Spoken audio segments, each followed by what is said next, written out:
जय श्री कृष्णा। राधे राधे। प्रिय भक्तों, आज मैं आपको सुना रही हूँ माघ महीने की कथा का अध्याय दूसरा। इसके पहले मैंने अध्याय 1 अपलोड किया है, आप उसे भी अवश्य सुनिए। कथा को पूरी श्रद्धा से और अंत तक अवश्य सुनिएगा। वीडियो को लाइक कीजिए, शेयर कीजिए और कमेंट बॉक्स में ओम नमो भगवते वासुदेवाय अवश्य लिखना।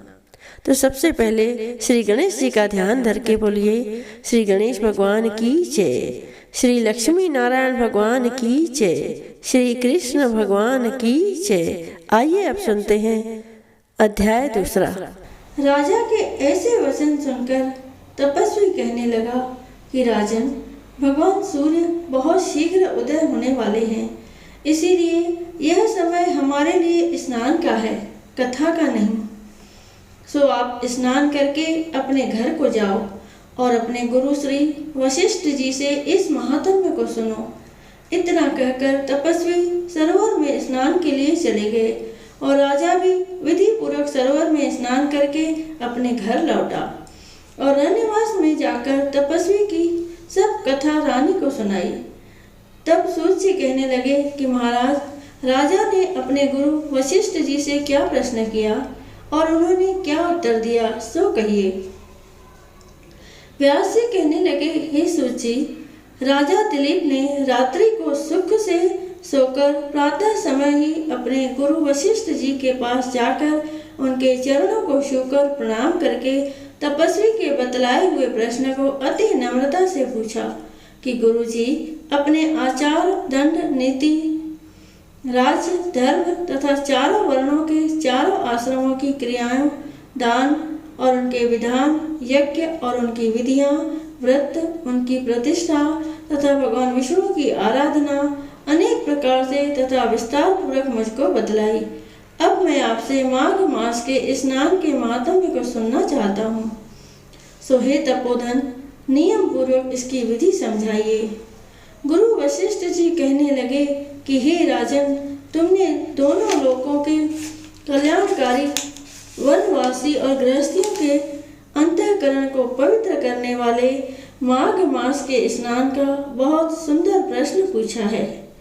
मकर राशि के सूर्य के आने पर माघ मास में स्नान का फल गौ, भूमि, तिल, वस्त्र, स्वर्ण, अन्न, घोड़ा आदि दानों तथा चंद्रयान और ब्रह्मा कुर्च व्रत आदि से भी अधिक होता है। वैशाख तथा कार्तिक में जप, दान, तप और यज्ञ बहुत फल देने वाले हैं, परंतु माघ मास में इनका फल बहुत ही अधिक होता है। माघ में स्नान करने वाला पुरुष राजा और मुक्ति के मार्ग को जानने वाला होता है। दिव्य दृष्टि वाले महात्माओं ने कहा है कि जो मनुष्य माघ मास में सकाम या भगवान के निमित्त नियम पूर्वक माघ मास में स्नान करता है, वह अनंत फल वाला होता है। उसको शरीर की शुद्धि, प्रीति, ऐश्वर्य तथा चारों प्रकार के फलों की प्राप्ति होती है। अदिति ने 12 वर्ष तक मकर संक्रांति में अन्न त्याग कर स्नान किया। इससे तीनों लोकों को उज्जवल करने वाले 12 पुत्र उत्पन्न हुए।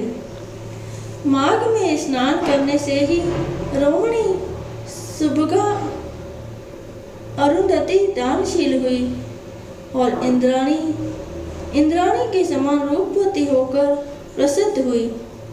जो माघ मास में स्नान करते हैं तथा देवताओं के पूजन में तत्पर रहते हैं, उनको सुंदर स्थान, हाथी और घोड़ों की सवारी तथा दान को द्रव्य प्राप्त होता है और अतिथियों से उनका घर भरा रहता है और उनके घर में सदा वेद ध्वनि होती रहती है। वह मनुष्य धन्य है जो माघ मास में स्नान करते हैं, दान देते हैं तथा व्रत और नियमों का पालन करते हैं। और दूसरे पुण्यों के क्षीण होने से मनुष्य स्वर्ग से वापस आ जाता है, परंतु जो मनुष्य माघ मास में स्नान करता है वह कभी स्वर्ग से वापस नहीं आता। इससे बढ़कर कोई नियम, तप, दान, पवित्र और पाप नाशक नहीं है। भृगु जी ने मणि पर्वत पर विद्याधरों को यह सुनाया था। तब राजा ने कहा कि महान भृग ऋषि ने कब मणि पर्वत पर विद्याधरों को उपदेश दिया था, सो बतलाइए। तब ऋषि जी कहने लगे कि राजन, एक समय 12 वर्ष तक वर्षा न होने के कारण, सब प्रजा क्षीण होने के कारण संसार में बड़ी उद्विग्नता फैल गई। हिमाचल और विंध्याचल पर्वत के मध्य का देश निर्जन होने के कारण श्राद्ध, तप तथा स्वाध्याय सब कुछ छूट गए। सारा लोग विपत्तियों में फंसकर प्रजाहीन हो गया। सारा भूमंडल फल और अन्न से रहित हो गया। तब विंध्याचल से नीचे बहती हुई नदी के सुंदर वृक्षों से आच्छादित अपने आश्रम से निकलकर श्री भृग ऋषि अपने शिष्यों सहित हिमालय पर्वत पर गए। इस पर्वत की चोटी नीली और नीचे का हिस्सा सुनहरी होने से सारा पर्वत पीतांबरधारी श्री भगवान के सदृश लगता था।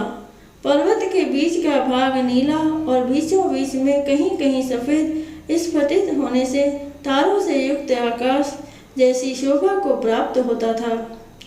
रात्रि के समय वह पर्वत दीपकों की तरह चमकती हुई दिव्य औषधियों से पूरित किसी महल की शोभा को प्राप्त होता था। यह पर्वत शिखाओं पर बांसुरी बजाती और सुंदर गीत गाती हुई किन्नरियों तथा केले के पत्तों की पताकाओं से अत्यंत शोभा को प्राप्त हो रहा था। यह पर्वत नीलम, पन्ना, पुखराज तथा इसकी चोटी से निकलती हुई रंग बिरंगी किरणों से इंद्रधनुष के समान प्रतीत होता था।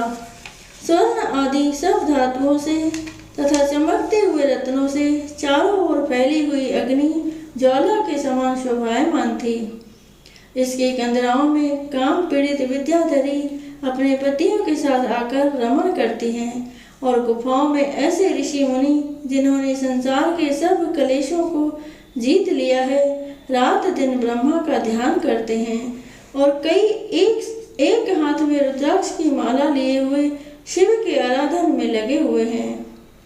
पर्वत के नीचे भागों में जंगली हाथी अपने बच्चों के साथ खेल रहे हैं तथा कस्तूरी वाले रंग बिरंगे मृगों के झुंड इधर उधर भाग रहे हैं। यह पर्वत सदा राजहंस तथा मोरों से भरा रहता है, इसी कारण इसको हेमकुंड कहते हैं। यहाँ पर सदैव ही देवता, गुहक और अप्सरा निवास करते हैं। बोलो श्री कृष्ण भगवान की जय।